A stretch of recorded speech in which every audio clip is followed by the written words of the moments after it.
Hi everyone, in this tutorial, I'll show you how to create follow-up tasks on recorded activities in Hubspot. This is a simple yet powerful way to manage customer relationships and make sure no leads are overlooked. Start by going to the Hubspot homepage and logging into your account. HubSpot is a comprehensive suite of business tools, so having access to your account is essential. Once logged in, navigate to the CRM section. This is the heart of HubSpot, where all customer data is stored and managed. Next, click on Contacts. This is your customer database, and it's where you'll select the individuals you want to create follow-up tasks for. Select a contact to open their profile page.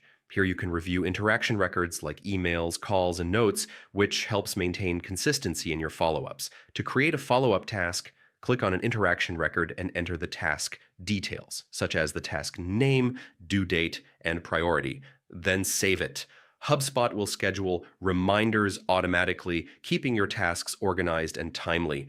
By following this process, you can enhance your customer engagement strategy, streamline your CRM workflow, and ensure that no important communication slips through the cracks. And that's it. You've successfully created follow-up tasks on record activities in HubSpot, helping you stay organized and proactive with every customer interaction.